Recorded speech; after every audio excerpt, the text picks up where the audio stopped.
नमस्कार सभी को, कैसे हैं आप सभी। सभी का स्वागत है आपके अपने RWA चैनल पर। मैं आरुषि सभी सभी का बहुत ज़्यादा वेलकम करती हूँ। तो जल्दी से आ जाइए और आज का प्यारा सा सेशन स्टार्ट करते हैं। जी प्यारे साथियों, आई होप सब अच्छे होंगे, बढ़िया होंगे और मस्त भी होंगे। आज का प्यारा सा सेशन हम यहाँ पर स्टार्ट करते हैं। सबसे पहले तो मैं आपको बता दूं जो है आज। हाँ, हमने कहाँ तक पढ़ लिया था, फटाफट से बता दीजिए। जी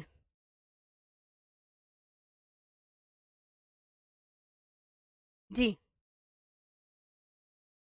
जल्दी से प्यारे साथी जल्दी आ जाएंगे और बहुत अच्छे से आज का सेशन स्टार्ट करते हैं। तो आज हमने भावर के बारे में लिखना है। आपको याद होना चाहिए, मैंने इसकी थ्योरी करवा दी थी ना, समझा दिया था ना मैप में। कल की क्लास में मैंने आपको सारा मैप में अच्छे से समझा दिया था। कल मैंने सारा अच्छे से मैप में समझा दिया था। ले अर्शी, ले जा फोन। अर्शी फोन ले जा। सो भाबर, तो आप बोलेंगे यहाँ पे ध्यान देंगे। ठीक है, यहाँ पे ध्यान देंगे, आपको बहुत अच्छे से ध्यान रखना है। मैंने सारा आपको करवा दिया था। अब हमें इसकी थ्योरी लिखनी है। तो भाबर के बारे में लिखेंगे। आई होप मुझे यही लिखना है, यही लिखना है भाबर, मुझे बहुत अच्छे से याद है। भाबर के विषय में लिखना है। कल जितने भी साथी थे, कल जितने भी साथी ने क्लास ज्वाइन की होगी, वहां पे मैंने बता दिया था भाबर।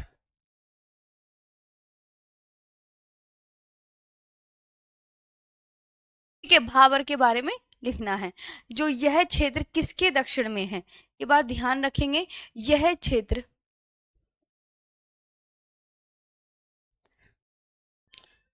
शिवालिक के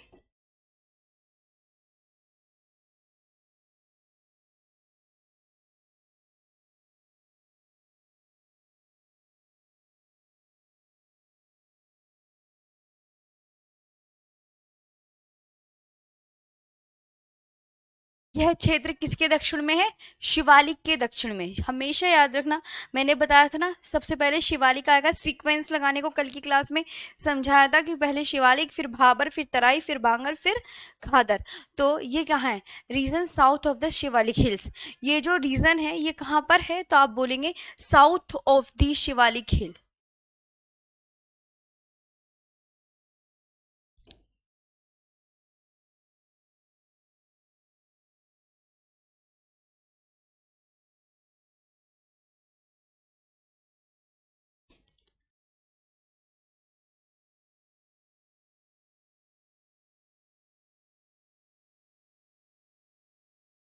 south of the Shivalik hills, right.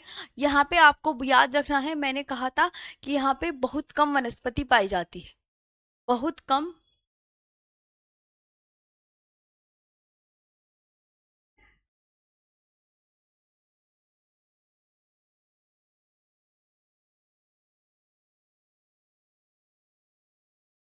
बहुत कम वनस्पति पाई जाती है, आप याद रखेंगे। Very less vegetation is found here. Very less vegetation is found here.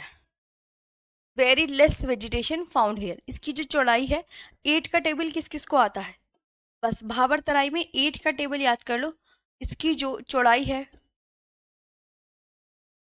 इसकी जो चौड़ाई है वो 8 से 16 किलोमीटर है।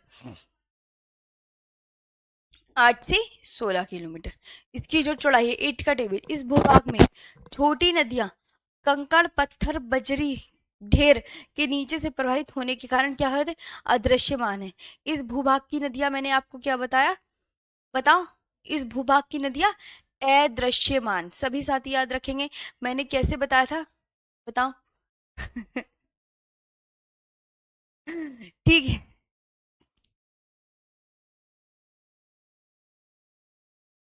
जी जी,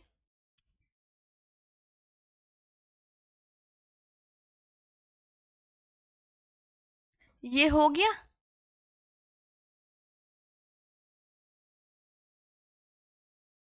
रूपक हो गया।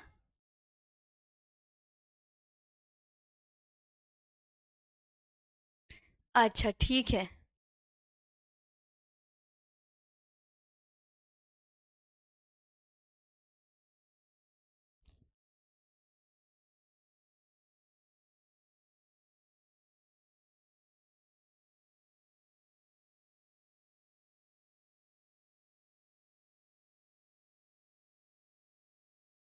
कल हो गया था। जल्दी बताओ, ऐसे मत बोलो।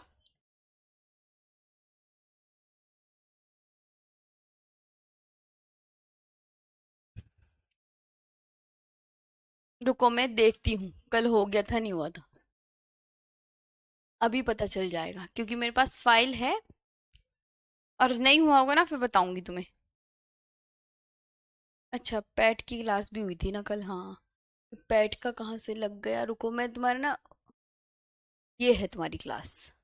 वो तो कल पैट का डेमो था, वो इस वजह से। हाँ, तो आप ये कह रहे थे मैम कल कहाँ हुआ। यही तो करवाया था, भाबर तराई खादर बागर।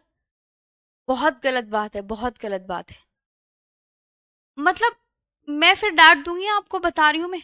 दिमाग खराब करोगे तो देखो यहाँ पे। इतने खादर तक ये सीक्वेंस लिखवाया था सिर्फ। मैंने कहा था इसके बारे में कल लिखवाएंगे। मतलब इतनी सारी फाइल खुलवा दी मेरे से आपने। हद है। अब ऊपर नीचे स्क्रॉल करते रहो। प- पता होना चाहिए ना तुमने कल पढ़ा क्या है, कुछ भी मतलब कुछ भी बोल देते हो। अब बात नहीं करोगे मेरे, मैं बिल्कुल लास्ट के 5 मिनट आपकी कमेंट्स देखूंगी, बिल्कुल मेरे से बात नहीं करना। क्लास पे फोकस करो। सब उल्टा करवा देते हो कि ये नहीं हुआ वो नहीं हुआ। मैंने कल ये बताया था, ध्यान से सुनेंगे। मैंने कहा यहाँ की नदियां बड़े बड़े मोटे मोटे पत्थर हैं। उस वजह से यहाँ की नदियां क्या हैं, यहाँ की नदियां जो है मत पत्थर कंकड़ बजरी के ढेर के नीचे से बहने के कारण क्या होती है, यहाँ की नदियां अदृश्यमान है। तो आपको क्या याद रखनी है कि मैम यहाँ की जो नदियां हैं वो क्या है, अदृश्यमान। इस भूभाग की नदियां अदृश्यमान है। नदियां यहाँ पे क्या है, नदियां क्या हमें दिखती हैं, नदियां अदृश्यमान। नदियां अदृश्यमान। क्योंकि अदृश्यमान क्यों है, मैंने क्यों का आंसर क्या बताया था कि इस भूभाग की छोटी छोटी नदियां पत्थर कंकड़ बजरी के ढेर के नीचे से प्रवाहित होने के कारण अदृश्य हो जाती है। Water stream disappear in this region. Water stream,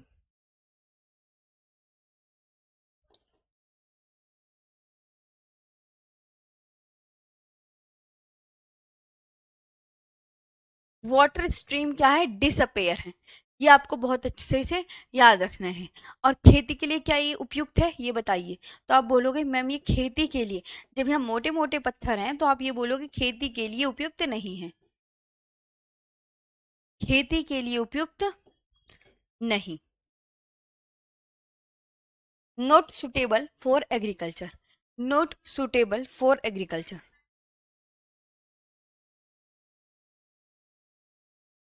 not suitable for,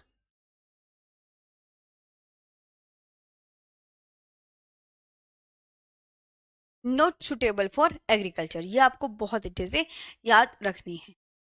ठीक है, अब बात करते हैं भाबर की हो गई। तराई, तराई के बारे में भी मैंने कल आपको बहुत अच्छे से बताने की कोशिश की थी, है ना। तराई,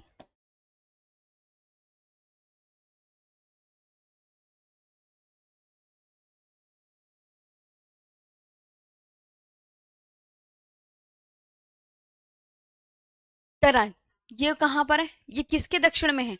मैं आपसे कहने लगी क्या ये शिवालिक के दक्षिण में है, तो आप बोलोगे आपने तो मैम शिवालिक के दक्षिण में क्या लिखवाया था। याद है कल की क्लास, शिवालिक के दक्षिण में मैंने लिखवाया था भाबर। तो ये किसके दक्षिण में हो गया, तो आप बोलोगे ये तराई के ये तो जो तराई क्षेत्र है ये भाबर के दक्षिण में। ठीक है, कहाँ है, आप बहुत अच्छे से याद रखेंगे। भाबर के दक्षिण में।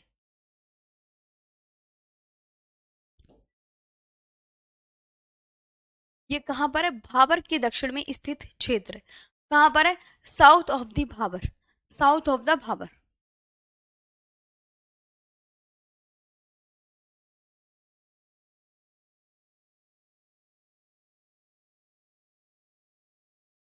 South of the Bhabar. यहाँ हरे भरी क्षेत्र थे तो घनी वनस्पति पाई जाती है। यहाँ पे घनी वनस्पति,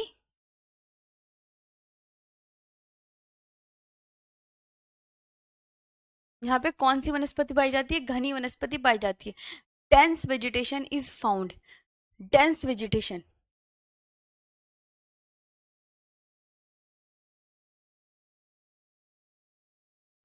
dense vegetation is found.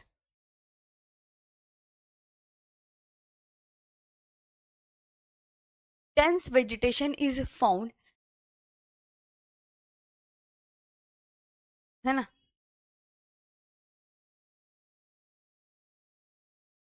Dense vegetation found, इसकी जो चौड़ाई है 20 से 30 किलोमीटर।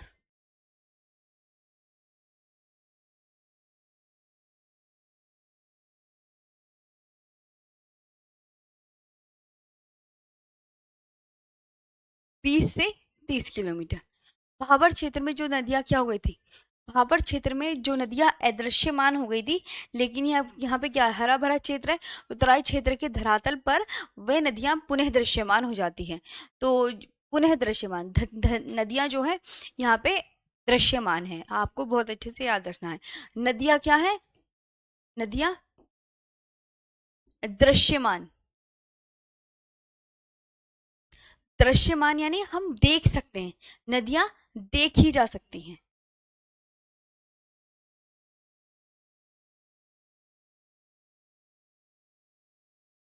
नदियां देखी जा सकती हैं।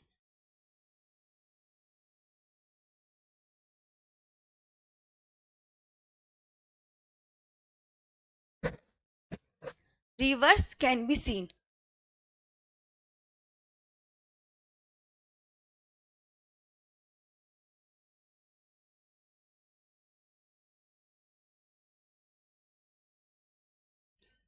रिवर्स कैन बी सीन, ये आपको याद रखना है, और यह खेती के लिए उपयुक्त है।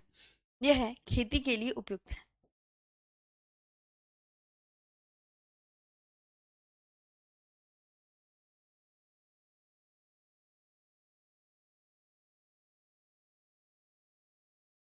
यह खेती के लिए उपयुक्त है। Suitable for cultivation. Suitable for,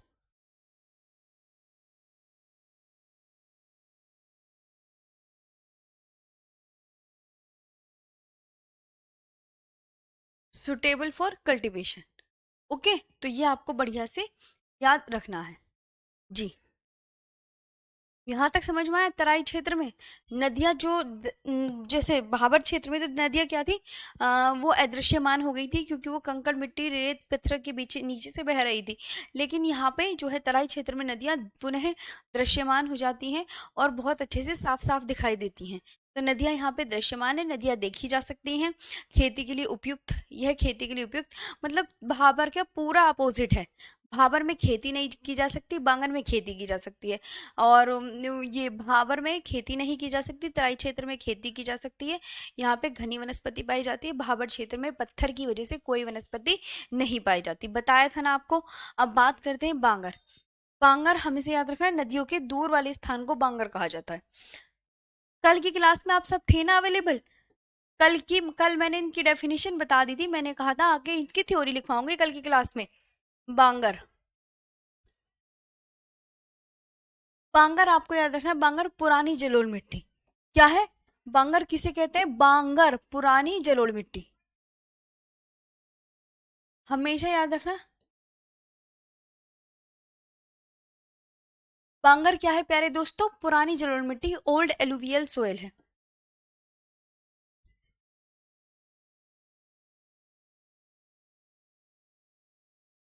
old alluvial soil है, और ये नदी वाले क्षेत्र के आसपास पाई जाती है। तो आप बोलोगे नदी बेसिन से,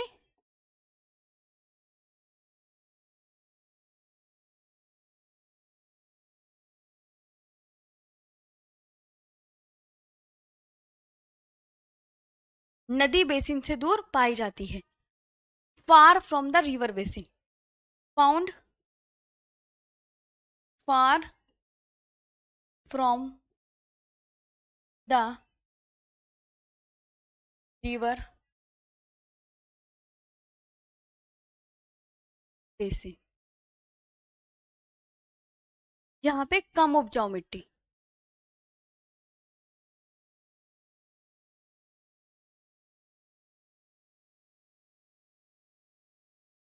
कम उपजाऊ मिट्टी है, लेस फर्टाइल भाई कैसी मिट्टी है यहाँ पे, जो चंबल की बीहड़ नहीं है वैसी, टावकों के छुपने की जो जगह होती है। कोई खेती वेती नहीं, लेस फर्टाइल सोयल मतलब घास पेड़ जंगली घास से उगती हैं, ये सब उगती है। लेस फर्टाइल सोयल खेती के लिए उपयुक्त नहीं है। भैया जब भी नदी के दूर का क्षेत्र है, पानी नहीं मिलेगा, तो क्या यहाँ पे खेती अच्छे से की जा सकती है? तो खेती के लिए उपयुक्त नहीं है।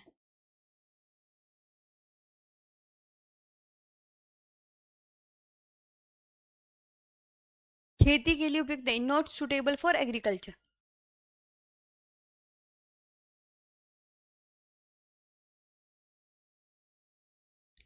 नॉट सुटेबल फॉर,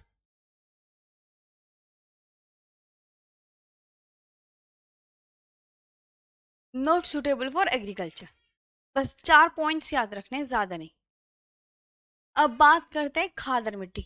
नदी के दूर वाला स्थान है ये, और यहाँ पे कोई भी रिवर नहीं है, रिवर के दूर का क्षेत्र है ये जो हम बात कर रहे हैं बांगर की। तो यहाँ पे जो है मिट्टी अच्छी नहीं मिलेगी, मिट्टी ऐसी मिलेगी जो चंबल के बीहड़ देखते हैं जहाँ पे डाकुए छुपे रहते हैं, पानी वानी की बहुत कमी है, और ऊंची नीचा स्थल है, प्लेन स्थल नहीं है, मतलब बहुत सारी, और छोटे छोटे होल्स हैं उसमें डाकू छुप जाते थे, मतलब बहुत ही वैसा एरिया है। तो और कम उपजाऊ मिट्टी, और चंबल के बीहड़ में आपको देखा कोई खेती नहीं होती, घास फूस ही खड़े रहते हैं, आपने नोटिस की होंगी ये चीज़ें। तो ये खेती के लिए उपयुक्त नहीं है, यहाँ की कम उपजाऊ मिट्टी है। नदी बेसिन के आसपास नहीं पाया जाता, नदी बेसिन से दूर पाया जाता है बांगर स्थान। और बांगर हमेशा याद रखना, बांगर किसे कहते हैं एग्जामिनर पूछ सकता है, तो पुरानी जलोढ़ मिट्टी को। अब मैं इसमें से इंपॉर्टेंट आपको बता दूं, इसमें इंपॉर्टेंट क्या है, ये भी इंपॉर्टेंट।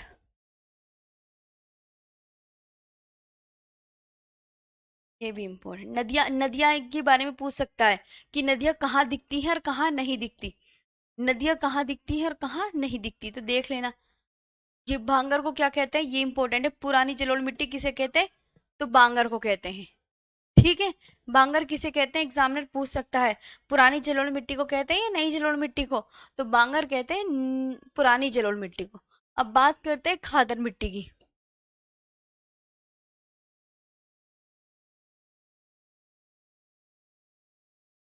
खादर मिट्टी,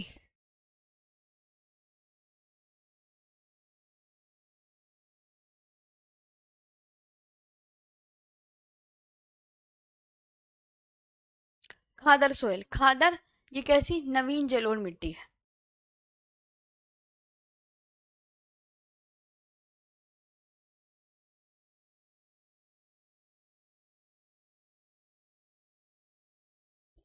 न्यू एलुवियल सोयल,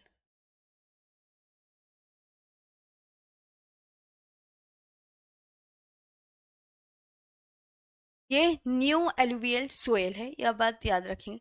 नदी बेसिन के आसपास पाई जाती है, ये याद रखना खादर मिट्टी।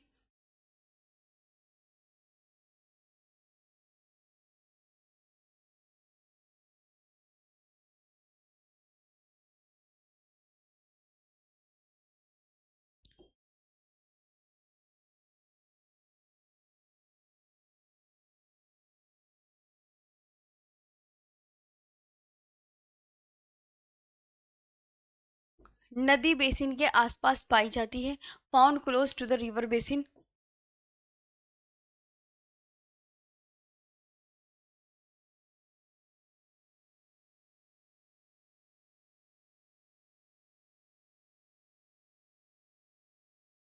Found close to the river basin, बहुत उपजाऊ मिट्टी।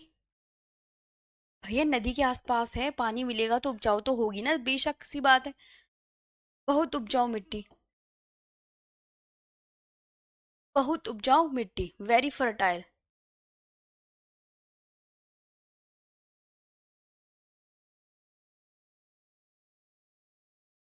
वेरी फर्टाइल ये याद रखना, और खेती के लिए उपयुक्त।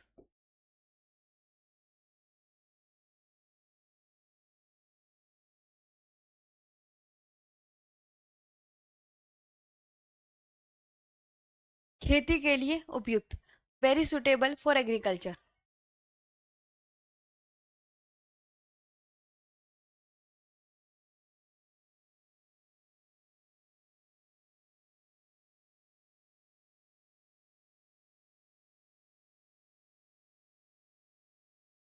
बस ये याद रखना है, खत्म।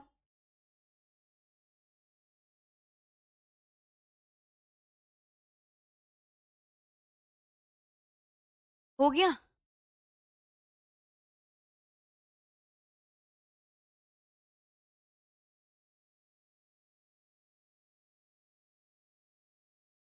डाकू का पानी कहाँ पीते हैं? जहाँ पानी मिलेगा, ऐसे नहीं मिलता। मैम बेसिन क्या होता है? रूपक नदी के आसपास का जो क्षेत्र होता है। नदी है, नदी तो आपको पता है चारों ओर पानी पानी, और जो उसके आसपास जो चारों ओर स्थान होगा उसको बेसिन कहा जाता है। नदी के चारों ओर का स्थान, नदी के चारों ओर का स्थान रूपक नदी है। नदी के पास तो आपने देखा होगा, नदी के जो आसपास का जो क्षेत्र है वो उसको बेसिन बोलते हैं। हाँ, नदी के आसपास का क्षेत्र, नदी देखिए, अब उसके आसपास भी चीजें देखती हैं।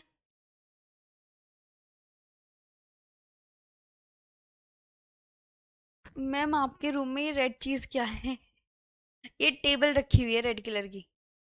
सब दिखता है तुम्हें मेरे रूम का है? जी, बेसिन का मतलब समझ में आया?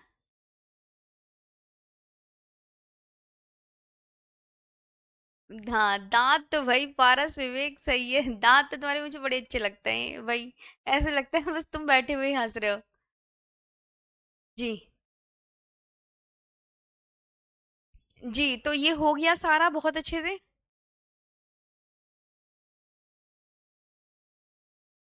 मैम फूलन देवी फूलन देवी।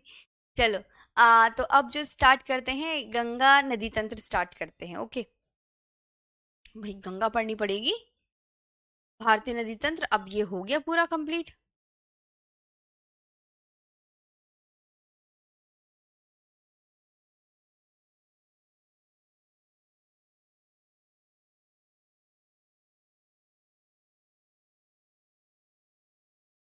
ठीक है, अच्छे से याद हुआ। पहले एक बार ये भी बता दो, अच्छे से याद हो गया ना? तराई बाबर कल समझाया था, देख लो।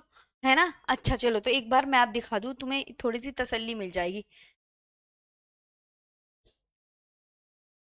ये रहा। मैंने बताया था ना कि शिवालिक है, शिवालिक के दक्षिण में भाबर, भाबर में मैंने ये पूरा मैप दिया था कि शिवालिक के दक्षिण में है बहुत कम वनस्पति, भाबर की नदी अदृश्यमान है क्योंकि पत्थर पत्थर है और खेती नहीं होगी। ये जो है तराई क्षेत्र हरा भरा है, और ये भाबर के दक्षिण में है। हरा भरा होगा तो भैया घनी वनस्पति पाई जाएंगी, और नदियाँ क्या होंगी? नदियाँ दृश्यमान होंगी, और खेती यहाँ पर होगी। फिर आगे बात करते हैं, ये बांगर है, खादर। खादर देखो, ये जो खादर है, ये नीली रंग की नदी, नदी के आसपास का जो पीले रंग का स्थान है ये खादर है, और नदी के दूर ये देख सकते हैं, ये दूर वाला जो पोर्शन है ये बांगर है। ओके, कल की क्लास में मैंने बताया था। अब बात करते हैं नदियों की। भाई नदियां हैं, सपोज करो भारत में बहुत सारी नदियां बहती हैं, कम से कम 4,000 नदियां बहती हैं ऐसे माना जाता है। तो अब हम भारत की नदियां जो इंपॉर्टेंट है वही पढ़ेंगे। डालो भारतीय नदी तंत्र, new topic, new topic, new topic, Indian river system.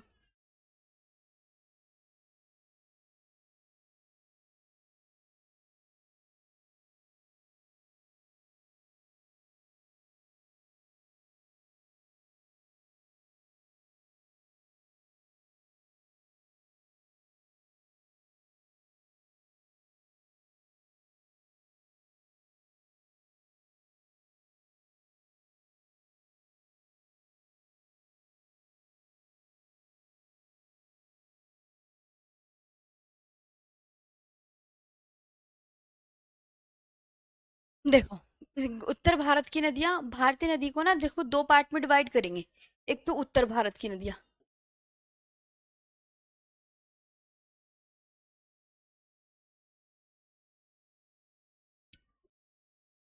है ना, और एक है दक्षिण भारत की नदियां।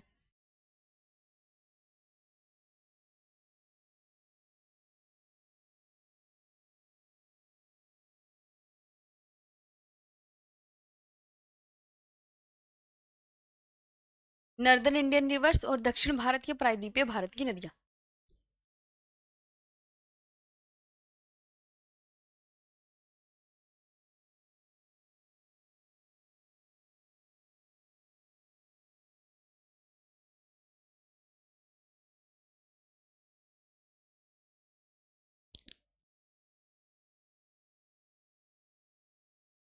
ठीक है, पेनिनसुलर इंडियन रिवर्स।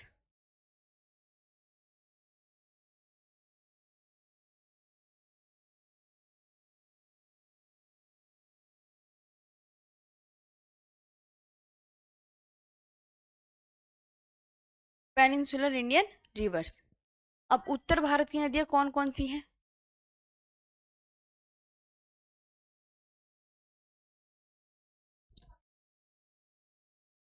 गंगा नदी तंत्र,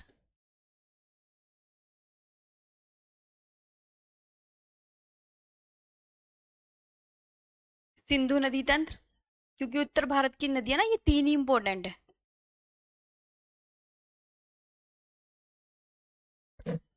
और ब्रह्मपुत्र नदी तंत्र।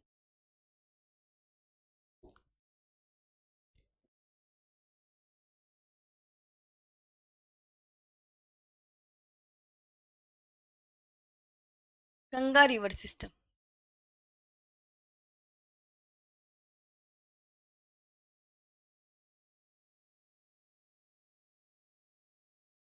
इंडस।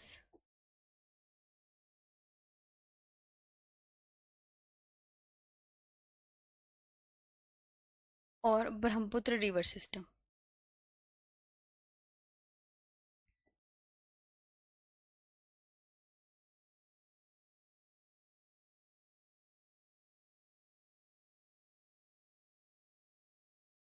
Brahmaputra river system.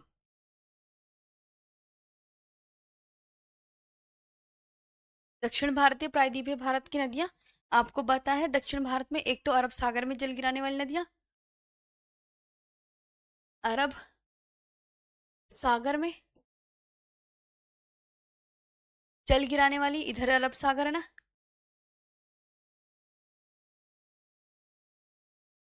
या पश्चिम की ओर बहने वाली नदियां भी लिख सकते हैं इन्हें, अरब, और ये बंगाल की खाड़ी में जल गिराने वाली।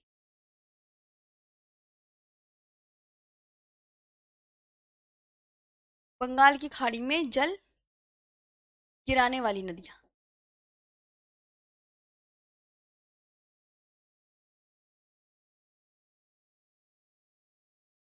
बंगाल की खाड़ी में जल गिराने वाली नदियां, कुछ भी लिख सकते हो, अरेबियन सी में या बे ऑफ बंगाल में, जो आपका मन, या इंग्लिश में लिख लो कि वेस्ट फ्लोइंग रिवर या ईस्ट फ्लोइंग रिवर भी लिख सकते हैं। हिंदी में भी लिख या इंग्लिश में भी लिख लो।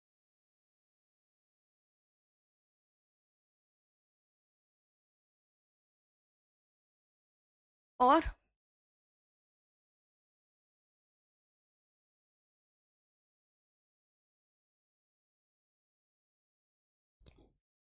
ईस्ट फ्लोइंग रिवर्स, ये याद रखने। अब याद रखेंगे पंचप्रयाग क्या होता है।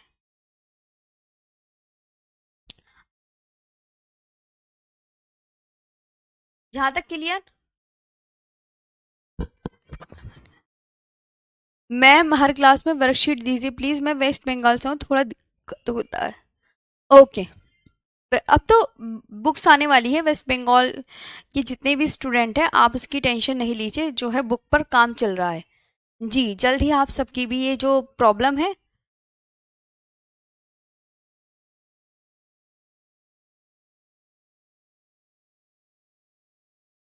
ठीक,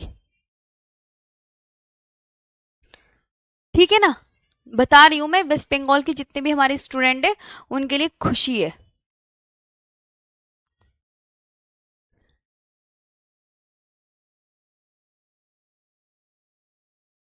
हाँ, हृदय की पता है, हृदय क्या कह रहे हैं, हृदय की कमेंट सुनो।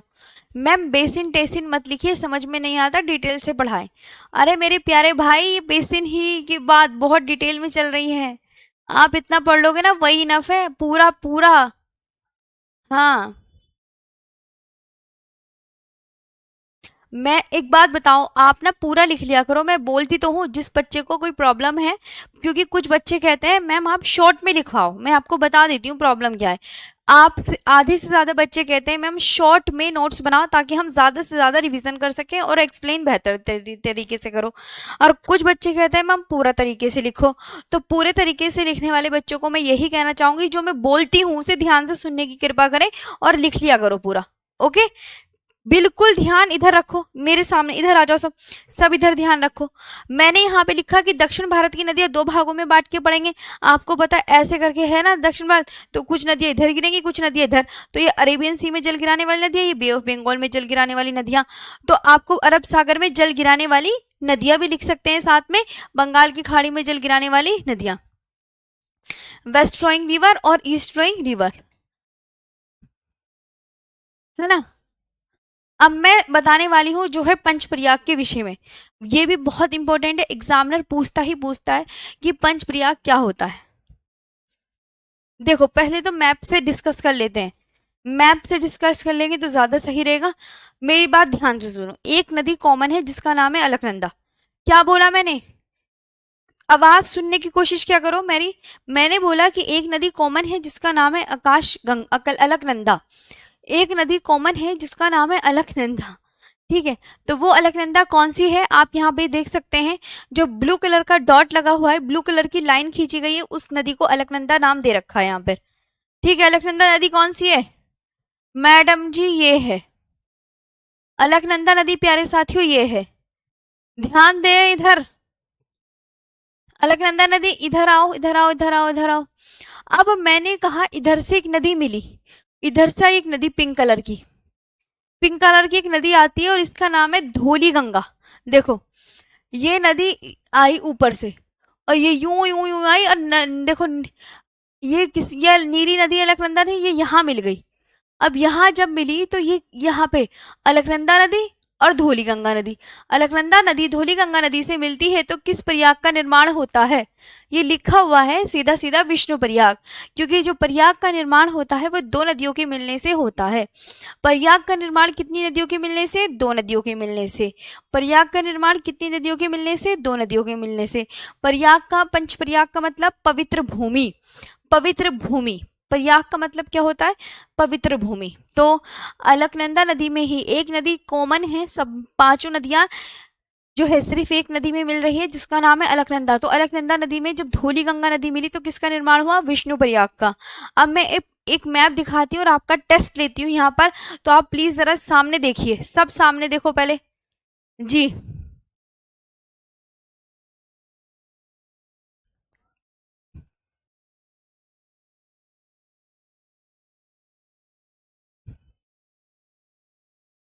जी यहाँ पे आओ प्यारे प्यारे साथियों, मैंने आपसे बोला कि या फिर आगे चल के देखो ये रेड कलर है, इधर आ जाओ सब। ये देखो ये है अलकनंदा नदी,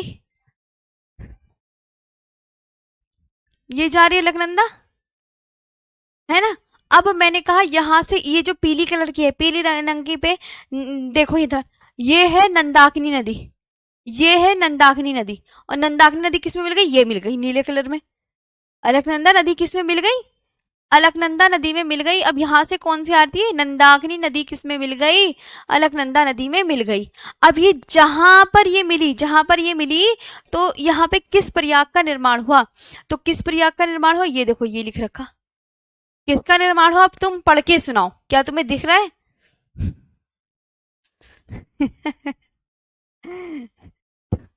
वैसे तुम मेरी क्लास में ना मजे बड़े लेते हो, सारे ही हंसते रहते हो क्लास में, है लास्ट क्लास रहती है तो तुम अपनी मस्ती पूरी काटते हो। बताओ जल्दी।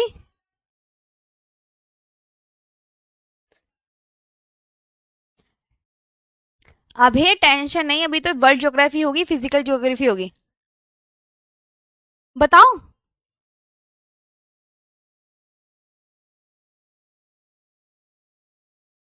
नंद प्रयाग, वेरी गुड, आ गया ना समझ में। हाँ, किसका निर्माण होता है? नंद प्रयाग का निर्माण होता है। देख रहे हो, हाँ सारे उत्तराखंड में है ये प्रयाग, सारे उत्तराखंड में ये प्रयाग। अब देखो फिर आगे चलते हैं, अब आगे चलते हैं, फिर ये नीली नदी, नीली नदी। अब मैंने कहा ये जो है ये नदी एक हरी रंग की आ रही है, इसका नाम पिंडार नदी है। पिंडार नदी यहाँ पे मिल जाती है, ये भी अलकनंदा मिल गई। देखो इधर से आई कौन सी नदी, पिंडार, ये बहती हुई आ रही है, इस है ना, ये बहती हुई आ रही है, और किस में मिल गई, अलकनंदा में। तो यहाँ पे इस जगह किस प्रयाग का निर्माण हुआ, तो आप बोलोगे ये क्या लिखा है, कर्ण प्रयाग का। फिर आगे ये केदारनाथ ग्लेशियर से एक नदी निकल रही है मंदाकिनी, तो मंदाकिनी नदी भी आके किस में मिल गई, ये इधर से आके मिलती है मंदाकिनी नदी, इधर से, ये देखो किधर से, इधर से मिल रही है, तो ये भी इधर इससे मिल गई, तो किसका निर्माण करेगी यहाँ पे, रुद्रप्रयाग का। फिर गंगोत्री ग्लेशियर से निकल रही है कौन सी नदी, भगीरथी, तो भगीरथी नदी भी यहाँ आके किससे मिल गई, सारी नदी अलकनंदा नदी से मिल गई, और ये निर्माण कर दिया इसने देवप्रयाग का।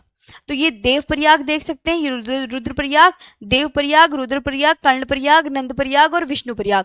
जहां मैंने आपके राइट टिक करे हैं ये प्रयाग बन गए, जहां मैंने राइट टिक करे हैं उन पे नजर मारो, जहां पे राइट टिक करे हैं वहां पे नजर मारो, नजर मारो जहां पे राइट टिक मारे, नजर मार लिया। अब इसकी थ्योरी लिखवा दूं, थ्योरी लिखवा दूं स्पीड में। हम्म,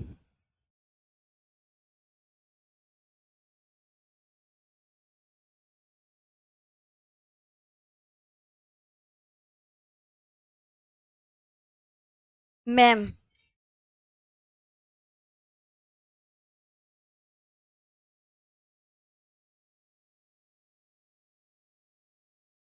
ठीक है, दिख गया, राइट टिक देख लिए। हाँ, अब मैं इसका पंचप्रयाग के बारे में अब मैं पूछूंगी, अब तुम्हें बताना है, अब तुम्हारा टेस्ट लूंगी मैं। आर यू रेडी, जल्दी से बताओ। चलो देखो मैंने आपका अब टेस्ट लेने वाली हूँ यहाँ पे, कि कौन सी नदी मिलकर किन कौन से प्रयाग का निर्माण करती है, ये आपको याद करना है। टेस्ट शुरू होता है अब, पंचप्रयाग।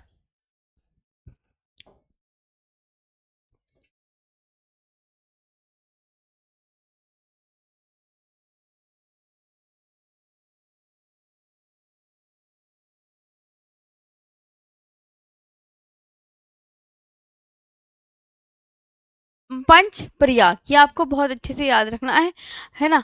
इसका मतलब क्या होता है, पवित्र भूमि, पवित्र भूमि।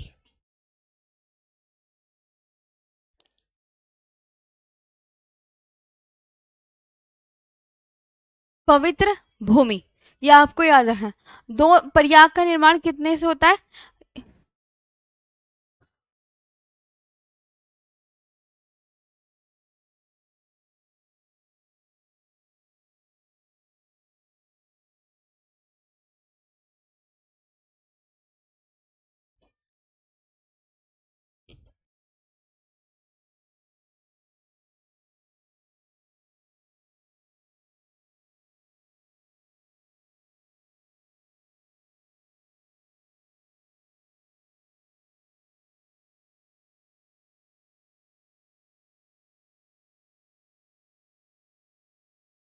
ठीक है, दो नदियों के मिलने से, प्रयाग का निर्माण दो नदियों के मिलने से। सबसे पहले तो आप एक बात नोटिस करेंगे, हम्म, एक चीज और याद रखेंगे, यहाँ पे मैंने बताया ना, इधर देखो ये मैप है, यहाँ पे कुछ नोटिस किया आपने पॉइंट, इधर आओ, इधर आओ सब, इधर देखो आगे, ये गंगोत्री ग्लेशियर है, गंगोत्री ग्लेशियर से कौन सी नदी निकल रही है, भगीरथी। केदारनाथ ग्लेशियर से कौन सी नदी निकल रही, मंदाकिनी नदी। यमुनोत्री ग्लेशियर से कौन सी नदी निकल रही, यमुना नदी। और बद्रीनाथ ग्लेशियर से कौन सी नदी निकल रही है, अलकनंदा नदी। तो किस ग्लेशियर से कौन सी नदी निकल रही है वो पहले तो आपको याद करना है बहुत अच्छे से। आई होप आपको चीजें समझ आई होंगी, मैप देखा दिखा के पढ़ा रही हूँ, ढंग से पढ़ना है, एक भी चीज भूलनी नहीं है, क्लास में ही याद हो जानी चाहिए। ओके, तो अब मैंने आपको बताया कि भैया इस इससे ये नदी निकल रही है, तो आई होप आपको चीजें बता भी चल गई होंगी। तो अब मुझे बताओ गंगोत्री ग्लेशियर से कौन सी नदी निकलती है,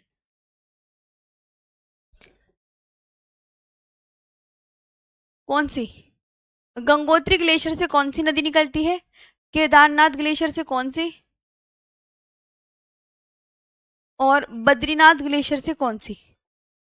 चलो, बद्रीनाथ ग्लेशियर का दूसरा नाम है सतोपत ग्लेशियर,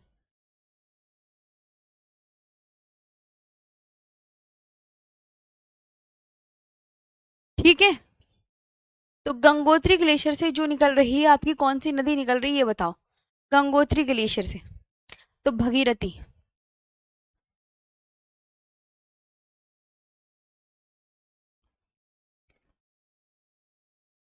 और केदारनाथ ग्लेशियर से मंदाकिनी नदी। और बद्रीनाथ ग्लेशियर से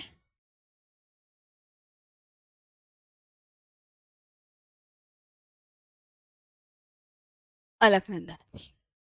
ओके, बढ़िया से याद कर लेना।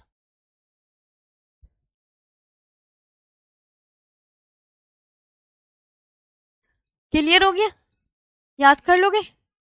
ये नदियां इंपॉर्टेंट है, किस ग्लेशियर से कौन सी नदी निकल रही है सभी याद कर लेना। इंपॉर्टेंट, इंपॉर्टेंट और इंपॉर्टेंट, मतलब किस ग्लेशियर से कौन सी नदी निकल रही है वो आपको याद करनी ही करनी है बेशक। ओके, अब इधर आओ, मैं मैप बना दूं इसका पंचप्रयाग का।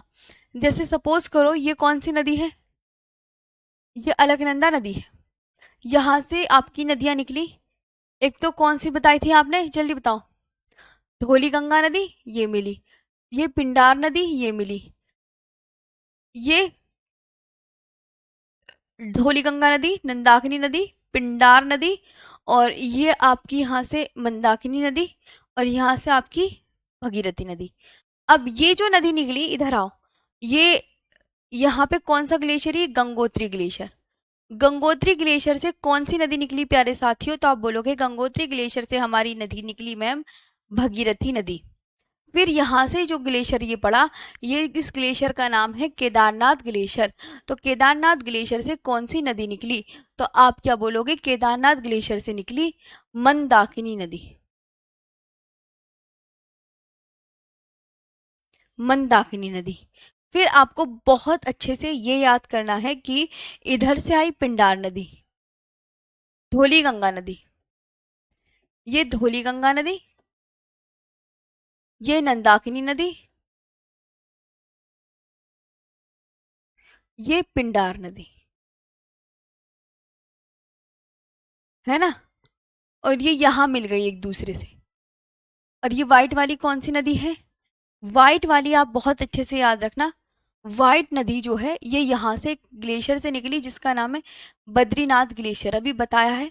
और बद्रीनाथ ग्लेशियर को दूसरा नाम से भी जाना जाता है, इसे बोलते हैं सतोपथ ग्लेशियर भी कहते हैं, सतोपथ ग्लेशियर। और ये व्हाइट वाली कौन सी नदी है, अलकनंदा। अब ये सभी जो बाकी की नदियां हैं ये एक ही नदी से मिल रही हैं जिसका नाम है अलकनंदा। अब धौली गंगा नदी कहाँ पर मिल रही है, धौली गंगा नदी अलकनंदा से किस स्थान पर मिलती है, तो यहाँ ये नाम लिखना है, जहाँ मिलती है ना इस स्थान का नाम लिखो। यहाँ पे प्रयाग का निर्माण होता है, तो धौली गंगा नदी अब से अलकनंदा नदी से मिली तो किसका निर्माण हुआ, विष्णु प्रयाग का, है ना। अब नंदाकिनी नदी जब अलकनंदा नदी से मिली तो किसका निर्माण हुआ, आप बोलोगे नंद प्रयाग का। ओके, पिंडार नदी अलकनंदा नदी से मिली तो किसका निर्माण हुआ, कर्ण प्रयाग का, कर्ण प्रयाग का निर्माण हुआ। फिर आगे चल के ये नदी जब यहाँ मिल जाती है,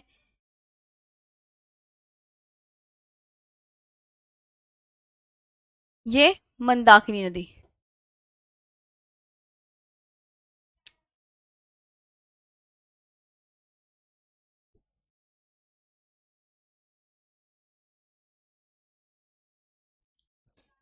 ठीक है, ये रुद्रप्रयाग का निर्माण हुआ।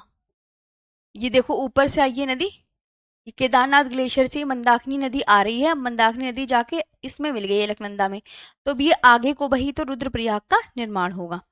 और यहाँ पे होगा ये नदी जो है इधर से आ रही है तो ये इधर को बहेगी, ये नदी इधर से आ रही तो इधर को बहेगी, ये नदी इधर से आ रही तो इनका मुंह इधर की तरफ रहेगा। मुंह की भी बात ध्यान रखना, कौन सी मुंह किधर रहेगा। यहाँ पे अलग ये गंगोत्री ग्लेशियर से कौन सी नदी निकलती है, भगीरथी। भगीरथी नदी भी आगे चल के अलकनंदा से मिलती है क्योंकि व्हाइट कलर वाली अलकनंदा है। तो किसका निर्माण होता है, देवप्रयाग का। ये आपका यहाँ पे क्लियर हो गया, बिल्कुल। कौन सी नदी कहाँ से निकल रही है ये भी पता चल गया आपको। चलिए तो अब एक बार इसका दोबारा से टेस्ट ले लिया जाए आपका सभी का। आप अब मुझे बताइए, यहाँ पे मैं लिखती हूँ अलकनंदा नदी 5 बार सेम लिखेंगे।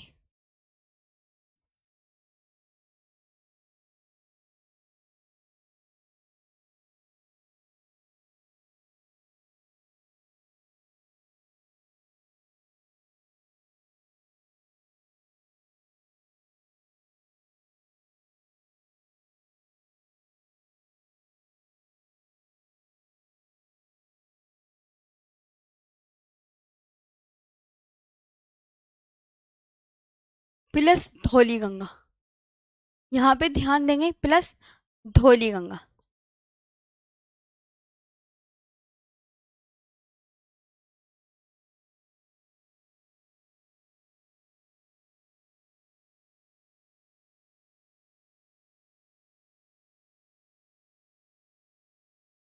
नंद प्रयाग का नंदाकिनी।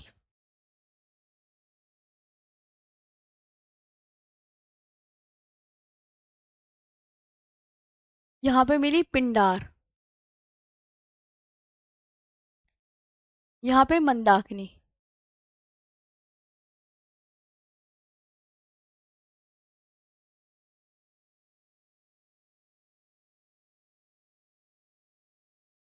अब बताओ किसका निर्माण हो रहा है, अब ये सब मुझे बता दो।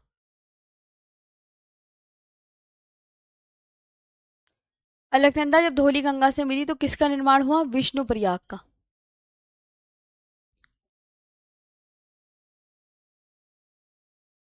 अलकनंदा नंदाकिनी से मिली तो किसका,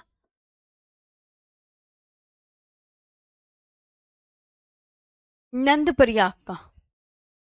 ठीक है।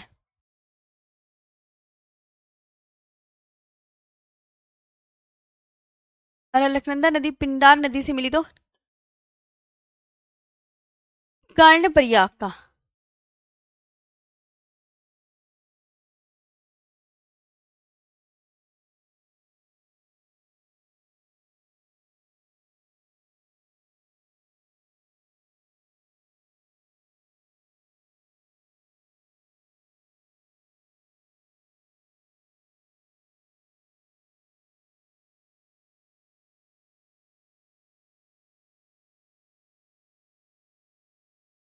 देव प्रयाग। और गंगा और यमुना के संगम पर कौन सा है,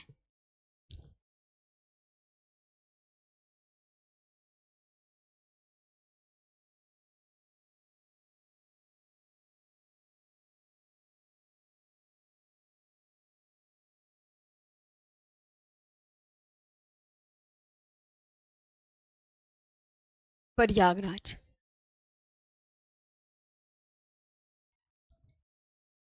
हो गया।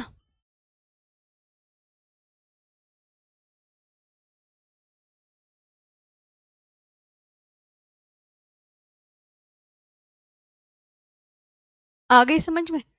हिंदी में ही हाथ से लिख लेना, किसी भी बच्चे को कोई दिक्कत होगी। अलकनंदा ये लिखा हुआ, अलकनंदा नदी धौली गंगा से मिली तो विष्णु प्रयाग का। अलकनंदा नदी नंदाकिनी से मिली तो नंद प्रयाग का। अलकनंदा नदी पिंडार नदी से मिली तो कर्ण प्रयाग का।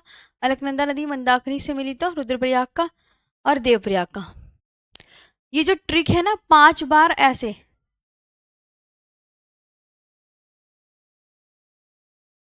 प्लस।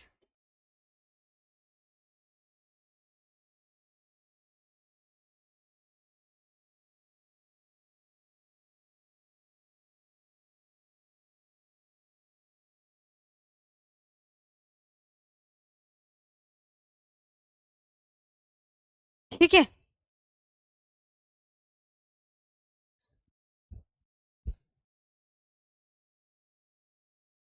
नीचे कर ले इसे। क्या,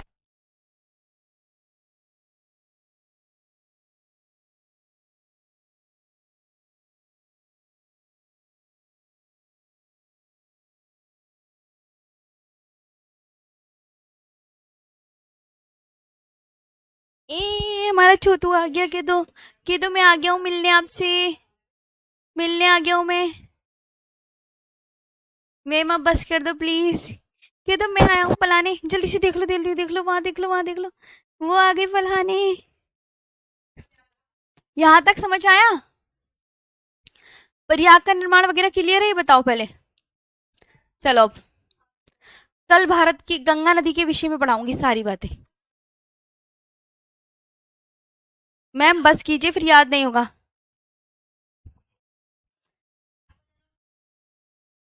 बताओ।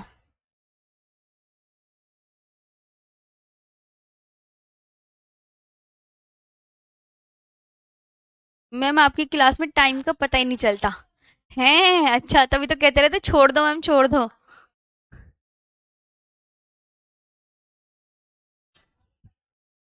अच्छे से समझ में आया? अच्छे से याद कर लेना सारी चीजें। इनको बाय बोलो, फटाफट बाय बोल दो। ए बाय बोल दो, बाय बोल दो, उधर बाय बोल दो। कि तो बाय। बाय। बाय में बोल दो। क्या नाम है भैया, मैं पूरा ही लिखती हूँ, पूरा ही लिखती हूँ, तुम्हें याद करना है अच्छे से। अच्छे से समझ में आया? पहले सेशन बताओ। हंस के काम दिखाओ, ये दांत है, ठीक है।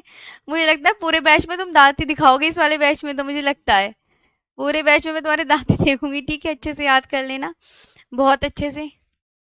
हाँ, प्रयाग का निर्माण किससे हुआ, कैसे हुआ, जितनी भी चीजें आपको बताई हैं सब बहुत अच्छे से पढ़ना है।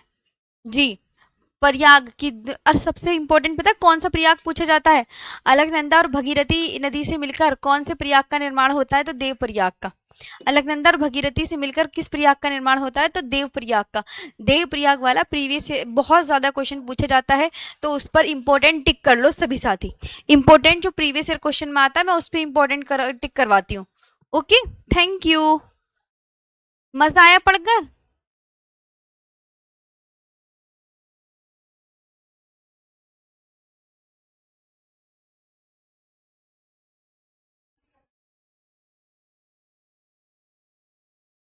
चलो थैंक यू। कल मिलेंगे हम नदियां पढ़ने। याद कर लेना प्लीज सारा, कल भी पढ़ूंगी मैं। हाँ, और इसमें क्वेश्चन भी है इसमें साथ में, वो क्वेश्चन भी कर लेना सारे इम्पोर्टेंट।